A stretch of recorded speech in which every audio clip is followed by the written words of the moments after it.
Hello everyone, this is Osama Rizvi coming to you from Primary Vision Network, and this is the Monday Macro View. We have been talking a lot about what's happening in the global economy, and mainly I've been covering China, Eurozone, and the advanced economies, but also it is very significant and important to visit the global south and developing countries time and again to see what's happening there. And it's always the case that these countries tend to have disproportionate effect, drastic effects of the events happening across the world. And most of these, I would like to mention, most of these consequences are a result of factors that were beyond these countries' control. So for this week, we're going to focus on Pakistan, where the idea of polycrisis, as mentioned by Adam Tooze in his book Shutdown, seems to be bathing in all its glory, which is very unfortunate for a country which is facing extraordinary amount of economic crisis. So let's dive right in. Recently, I also posted this on LinkedIn.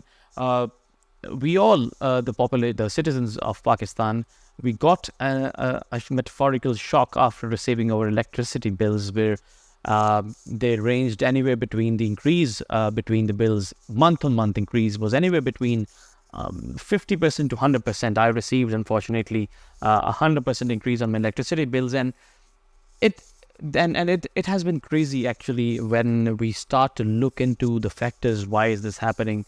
So this first slide show you the energy mix of Pakistan. You can see the fossil fuels constitutes around 61% of the power generation of the country. Within that, coal and natural gas and RLNG plays an important role. As we now, so Pakistan, of course, does not operate in a vacuum.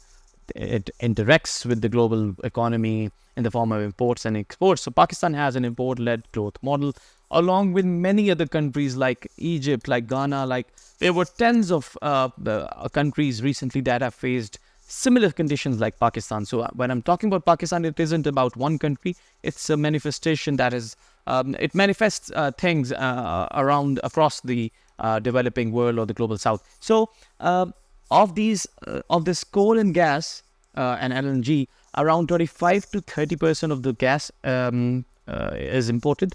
70 to 75% of the coal is imported, and there you have it. But I mean, that is where the main increase in the electricity consumption, electricity generation has spilled over onto the consumers, because we have seen now, as a result, as an aftermath of the Ukrainian war, the coal prices, gas prices, they have touched decade highs. I mean, in 1 year, they've increased 3 to 6 times in many cases.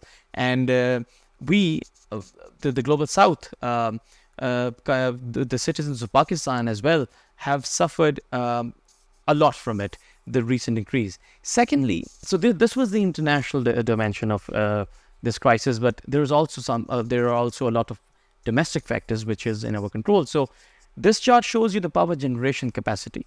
You see that this is the power generation capacity, and we have around 45,000 now. I think it's 46,000. Anywhere between above 43 to 45,000 gigawatt hours of power. However, it is surprising to notice that we still have a shortfall of 6,500 megawatts on daily basis. This is despite that our electricity consumption is less than this. It's quite less than this. I mean, the peak consumption in summers hit around 29,000, 30,000 gigawatts. So the question is, where does all of it go? So the two things. First, electricity theft, which accounts for around 960 billion Pakistani rupee. And then there is transmission and distribution losses, which accounts to about a similar amount.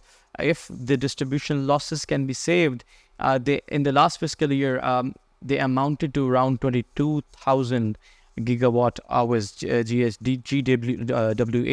of the total capacity. So that is, we're talking about half of the electricity generation capacity being lost to these factors which can be controlled. And this phenomenon also expands or spills over onto the other developing countries where we have old infrastructure, electricity infrastructure, and corruption and other factors.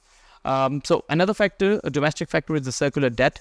So it is important to understand Pakistan's electricity power generation supply chain. So we have the major culprits as the IPPs, the independent power producers, and the contracts with them it's the main issue, where they have take or pay basis. So government being the only buyer, they have done these contracts, signed these contracts on take or pay basis, which essentially guarantees the seller, in this case IPPs, a minimum amount, even if there is even if the electricity is consumed or not.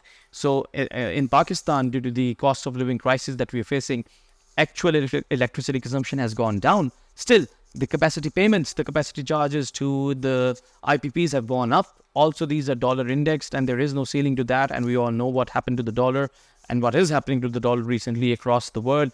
The dollar index touched its highest point in recently, in a matter of a few months ago, and that has really taken our circular debt, as you can see in this chart, to extraordinary level. To it's around 2.4 trillion Pakistani rupee at the moment.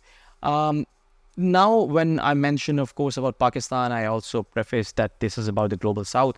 And there was also a very interesting report that came out recently by University of Chicago, and they say it's actually quite important. The Energy Policy Institute of University of Chicago released their Air Quality Life Index, and according to that, South Asia, the countries in South Asia tend to lose around 5 to 7 years. People here tend to lose 5 to 7 years of their life because of the air pollution. And we'll go into this debate after in some of the show, that what exactly is causing this pollution, because Pakistan only has 1%, less than 1% of contribution in the global carbon emissions. Also, the West, this thread expands over to the aid, and Adam Tooze has written about it, and especially mentioning the case of Niger, where he says the West has failed to keep its promise on aid, quote unquote. According to him, the aid currently being provided is only accounts for $1.37 for every inhabitant a week.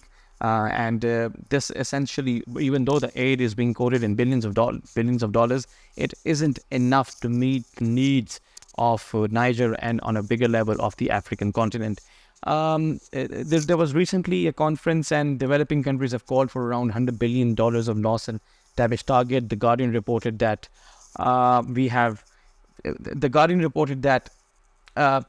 it was a few months ago that the amount of actual calls being met in terms of the damages have reduced to 50%, although the requests for aid has increased 200%. So there seems to be a widening chasm between what's required and what's being done, and this really speaks. This fits neatly in the changing world order these days, BRICS, China, and all of these other factors. But of course, we'll cover each of the factors in the coming shows, but just to give you an idea about it. Lastly, before going to the market sentiment tracker, I would like to talk about the world economy.